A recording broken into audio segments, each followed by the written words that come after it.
नमस्कार दर्शकों, आप सभी का स्वागत है सिटी न्यूज में। दर्शकों, इस वक्त मैं धामपुर में हूं और आज यहाँ एक कार्यक्रम किया गया। स्टील अथॉरिटी ऑफ इंडिया के द्वारा एक कार्यक्रम किया गया। उन लोगों की मदद की जा रही है जिन लोग जो बेसहारा है। ट्राईसाइकिल का आयोजन यहाँ पर किया गया। कई साइकिल यहाँ पर बांटी गई, व्हील चेयर्स बांटी गई, सहारा बने। और मेरे साथ इस वक्त बात करने के लिए सांसद चंद्रशेखर आजाद मौजूद है। हालांकि ये प्रोग्राम पहले भी किया गया था और उस वक्त कई कमेंट्स आए थे कि बहुत से हैं जिन्हें ये साइकिल्स और मिलनी चाहिए और आज काफी संख्या में यहाँ पर बांटी जा रही है। 76 बांटी जा रही हैं और ये पुनः ये कार्यक्रम किया गया। क्या कहना चाहेंगे सबसे पहले आप? देखिए, पिछली बार जब हमने ये ट्राईसाइकिल बांटी थी तो जैसा आपने बताया कमेंट आए, लेकिन हमारे पास भी एक सूची थी कि लोगों की संख्या जब हमने सत्यापन कराया था वो काफी अधिक थी। लेकिन हम लोग लगे हुए हैं कि जिस भी जरिए हम अपने लोगों की मदद करा सकें। स्टील अथॉरिटी ऑफ इंडिया की तरफ से हमने कोशिश की कि CSR के पैसे से जो कॉर्पोरेट रिस्पॉन्सिबिलिटी का जो पैसा है उसके जरिए हम लोगों को मदद कराएं। CSR अभी आपने बताया कि भले से मदद ग्रुप के द्वारा हुई, CSR फंड के द्वारा की गई, मगर इसके पीछे आपका हाथ है कि आप इनसे पर्सनली मिले, जाकर आपने इन तमाम लोगों की, हाँ बिल्कुल, इन तमाम लोगों की जो परेशानी है वो आपने इनके समक्ष रखी। और जो दूसरे लोग हैं वो अपनी निधि से तो करते नहीं है, सोचते ही नहीं है, मगर आप इनके समक्ष गए। आपने कहा कि मैं खुद गया, इसमें शर्म किस चीज की? उनके ऑफिस गया, कई मीटिंग मेरी उनसे, मैंने उनसे यही आग्रह किया कि आप CSR के लिए सब जगह काम कराते हो सरकार के लोगों का, मेरे क्षेत्र में आप आके देखो। मैंने उनको सूची दी, मैंने कहा सत्यापन कराओ, हमारे यहाँ जरूरत है। 3-4 बार की डिबेट के बाद ऐसा लग रहा था जैसे बाबा साहब अम्बेडकर हर एक चीज विषय पे डिबेट करते थे ना, कि भाई ये मेरे तर्क को माना जाए। सत्यापन हुआ, उसके बावजूद भी काफी समय लगा, तब ये 50 लाख रुपए रिलीज हुए। और फिर इस पूरे पैसे को सीधा, इसमें हमारा कोई इन्वॉल्वमेंट नहीं है, सीधा पैसा वहां से ट्रांसफर हुआ सरकारी एजेंसी को, उन्होंने ये सब चीजें खरीदी और आज हम इसको वितरण जिन लोगों को जो पात्र हैं, जिनको जरूरत है, जिनका सत्यापन है, उन्हीं को हम लोग आज दिलवा रहे हैं। लेकिन दिल से इस बात खुशी है कि पिछली बार 10 थी, आज 76 हो गए। हाँ, आज 7 गुना बढ़ गया, 7 गुना ज्यादा बढ़ गया। इसके साथ साथ बैसाखियां हैं और भी कई चीजें हैं जो दिव्यांग जन है उनकी मदद के लिए। देखो, एक बात आप मानो, कुदरत ने इनके ऊपर पहले से कष्ट दिया है। आप छोटी बहनों, आपको भी 2 हाथ 2 पैर सही सलामत दिए, मेरे पास भी है, अध्यक्ष जी के पास भी है, सब लोगों के पास है।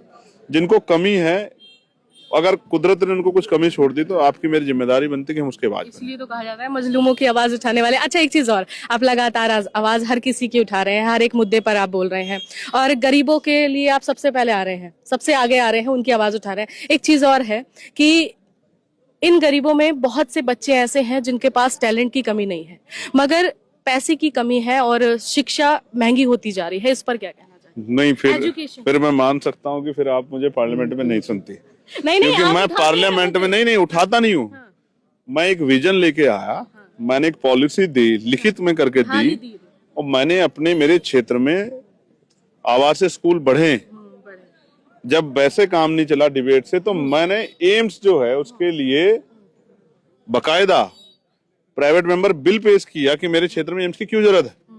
मेरे यहाँ के आदमी को इमरजेंसी में कहाँ जाना पड़ेगा? ऋषिकेश कहाँ जाना पड़ेगा? मेरठ कहाँ जाना पड़ेगा? दिल्ली।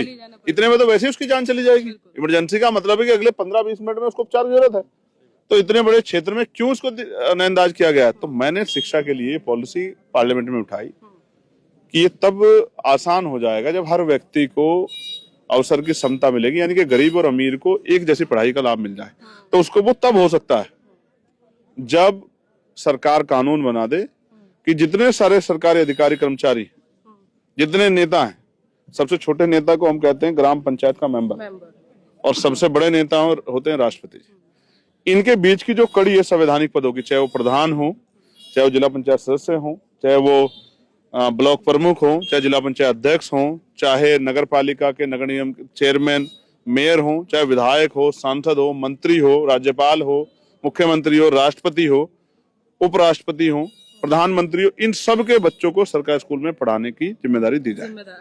कानून बने। और उनके साथ साथ जितने अभिनेता जिनको सुरक्षा मिली हुई है, जितने अधिकारी कर्मचारी, जब सबसे छोटे कर्मचारी के तौर में हमारे ग्राम प्रधान वो आते हैं सचिव, अब तो सिर्फ जो रोजगार सेवक, जबकि उसको तनख्वाह तो नहीं मिलती है, आशा आंगनबाड़ी बहने, ये जितने संवैधानिक वो हैं कॉन्स्टिट्यूशनल पोस्ट, इन सब पे जिनमें लास्ट में आएंगे जो चीफ सेक्रेटरी हैं हमारे केंद्र सरकार के, उन तमाम जो हमारे प्रधानमंत्री के जो हैं सेक्रेटरी हैं, उनसे लेके और नीचे तक, चाहे वो मुख्यमंत्री के सेक्रेटरी हों, चाहे वो हमारे किसी विभाग के सेक्रेटरी हों, और चाहे किसी प्रदेश के सेक्रेटरी हों, चाहे वो हमारे जिले के आईएएस हों, आईपीएस हो, तमाम दरोगा जी हों, सीओ साहब हों, एडीएम हों, एसडीएम हों, कानून पटवारी, तहसीलदार, इतनी सारी पोस्टें, इन सबको कानून बने कि इनके बच्चे सरकारी स्कूल में पढ़ेंगे। आप देखना, जब एक ही क्लास में, जैसे कक्षा 4 क्लास है, यही डीएम का बच्चा बैठा होगा, यही एसएसपी का बच्चा बैठा होगा, वही किसान का बच्चा बैठा होगा, वही मजदूर का बच्चा, वही सीओ का, दरोगा का, एडीएम का, एसडीएम का, तो जब उनके हित जब उनके बच्चों के हित का सवाल आएगा, मैं लिख के देता हूँ कि स्कूल ऐसा होगा जैसा 5 स्टार होटल होता है। टीचर भी सारे होंगे, किताबें भी सारी होंगी, बिल्डिंग भी अच्छी होगी, साफ पानी भी होगा, भोजन भी अच्छा होगा, सुविधाएं भी होंगी, और पढ़ाई भी समय पे होगी। ये तभी संभव होगा जब अधिकारी, कर्मचारी और नेताओं के हित जुड़ेंगे। अच्छा सरकार, ठीक है, अच्छा सरकार कहती है जीरो टॉलरेंस की बात करती है, और अगर हम ग्राउंड पर जैसे घूमते हैं, बातचीत करते हैं, तो हमें जगह जगह चीज़ें जैसे मिलती हैं कि हर विभाग का अपना एक फिक्स रेट है, चाहे वो किसी भी चीज़ का के ले लीजिए, चाहे वो नगर पालिका में बर्थ सर्टिफिकेट्स हो या पासपोर्ट वेरिफिकेशन। थाने में अभी एक वीडियो वायरल हुई थी, धामपुर का ही ये केस है, थाने में 500 रुपये लिए जा रहे हैं, हालांकि पासपोर्ट वेरिफिकेशन की कोई फीस मतलब नहीं ली जाती। देखिए, इस भ्रष्टाचार को रोकने की जिम्मेदारी प्रदेश में मुख्यमंत्री जी की है। हाँ। नहीं, इस पर क्या कहना चाहेंगे? नहीं, मैं कुछ बता रहा हूँ। अच्छा। जो पर्सन चेयर पे है, हाँ। जो प्रदेश का मुखिया है, हाँ। उसकी जिम्मेदारी, क्योंकि उसकी कलम में, देखो मैं भी रोकने की कोशिश कर सकता हूँ, लेकिन वो मात्र कोशिश होगी, क्योंकि मेरे पास किसी को ट्रांसफर करने की, पोस्टिंग करने की, सस्पेंशन करने की, उसके खिलाफ अगर उसने अपराध किया तो मुकदमा दर्ज कराने की शक्ति नहीं है। ये किसके पास है? ये मुख्यमंत्री जी के पास है, विभागों के मंत्रियों के पास है। अगर वो चाहेंगे तो जीरो टॉलरेंस हो जाएगा, और अगर वो दोनों हाथ से खुद भी रखना चाहते हैं और लोगों को भी, अधिकारी कर्मचारियों की मदद करना चाहते हैं, तो चलेगा ही। जब थाना अध्यक्ष की मजबूरी हो जाएगी कि उसको अपने ऊपर वालों की तरफ देखना पड़ेगा, जब ऊपर वालों की, एसपी की मजबूरी हो जाएगी, उनको डीजीपी की तरफ देखना पड़ेगा, डीएम को चीफ सेक्रेटरी की तरफ देखना पड़ेगा, तो फिर तो ये होगा ही। ये तो एक तरह का पूरा सिस्टम बना हुआ है सभी विभाग में। कौन कर सकता है? जो आदमी भ्रष्टाचार नफरत करता है। आज की सरकार कहाँ नफरत करती है? आज की सरकार को तो उनके हित का काम चाहिए, कोई कर दो। अपने मंचों पे कहती है कि भ्रष्टाचार खत्म हो रहा है। यहाँ तो कई आईपीएस पकड़े गए, एक आईपीएस तो अपहरण में पकड़ा गया, कारोबारी का अपहरण कर लिया था उसने। आप सोचो, जिनके कंधों पर जिम्मेदारी है कि वो सुरक्षा व्यवस्था मजबूत करे, भ्रष्टाचार खत्म करे, वही कर रहे हैं, तो क्या करे कोई? अच्छा, नए साल पर आपने एक नया तोहफा इन्हें दिया गया है पूरे साल, क्योंकि ये बहुत छोटी सी चीज है। इन्होंने दिया मुझे नहीं अभी जो इन्होंने 4 जून को मुझे तोहफा दिया। हाँ। मेरी मेहनत को सराहा, मेरे साथियों की हिम्मत को सराहा, मुझे वोट दी, मुझे चुन के लोकसभा में भेजा। मैं वहां न जाता तो इनकी कैसे मदद कर पाता? तो मैं तो इनका आभारी हूँ और जीवन भर रहूंगा बस इनसे, क्योंकि पार्लियामेंट का काम करता हूँ, लोगों की मदद के लिए जाता हूँ। कोई मामला होता है, जैसे वही नीतीश कुमार जी वाला मामला हुआ, आपने देखा होगा, हर मामले पे जाता हूँ। अरावली का मामला अब चल रहा है, वो लोग मुझे बुला रहे हैं, कोशिश करता हूँ। मनरेगा के मामले पे लड़ रहा था, क्योंकि मेरे यहाँ 237 रुपए मात्र मिलते हैं कर्मचारियों को, उनको, मजदूरों को, और अब वो कह रहे हैं कि हम 125 दिन देंगे। पहले 50-50 दिन नहीं मिला है, तो मैं हर मामले लड़ता, इसलिए समय थोड़ा सा कम दे पा रहा हूँ, लेकिन कोशिश कर रहा हूँ कि अपने लोगों की, हर आदमी की समस्या का हल करूँ। इसलिए 5-5 प्रतिनिधि हैं, किसी लोकसभा में नहीं है बिल्कुल, और जिले के अध्यक्ष हैं, भीम आर्मी के पूरा संगठन, सब लोगों की सेवा में खड़े। और मैं खुद जब आता हूँ, आज मैं सुबह 9 बजे से बैठा था, और कम से कम 200 लोगों की समस्या के हल के लिए अधिकारियों को फोन किया, फिर यहाँ आया। अब क्षेत्र के लोगों से मिलने के लिए जाऊंगा, तो अपनी ड्यूटी अदा कर रहा हूँ, और मैं इन्हीं का धन्यवाद दे सकता हूँ। मैं इनके ऊपर कोई बहुत बड़ा काम नहीं कर रहा। आपके संगठन के मजबूत विवेक भाई हैं, जो लगातार हर मुद्दे को बिना जो कोई, क्या नीतीश कुमार जी ने जो किया ठीक था? नहीं, हम बिल्कुल नहीं होना चाहिए था, और मैंने उनसे कहा। ऐसे इस पद पर बैठने के बाद इस तरीके से महिला का हिजाब हटाया गया, हालांकि कुछ लोगों ने तर्क वितर्क दिए इस पे कि बात हिजाब की नहीं है, बात अगर कोई महिला ढकना चाहती है तो क्या मतलब नहीं, उससे भी बड़ी बात हिजाब की नहीं है, बात मुसलमान की नहीं, बात है इस देश में जो संविधान में व्यक्ति की गरिमा का अधिकार दिया गया है, एक महिला का अपना सम्मान है, वो किसके आगे चेहरा खोलना चाहती है, किसके आगे नहीं खोलना चाहती, और वो हिजाब या हमारे यहाँ जो लोग घूंघट जो है कुछ पहनते हैं, लोग तर्क दे रहे हैं कि घूंघट जब हटाया गया था राजस्थान में अशोक गहलोत के द्वारा, तो उस पर क्यों नहीं आपने चर्चा की, उस पर क्यों नहीं आप बोली? हम गहलोत जी की इस घटना का भी पूर्ण रूप से विरोध करते हैं। उनको भी हम कहते हैं अगर उन्होंने ऐसा किया तो वो भी माफी मांगे, और अगर जिन्होंने किया है वर्तमान में जिन पर चर्चा, इनसे भी मेरा वो है।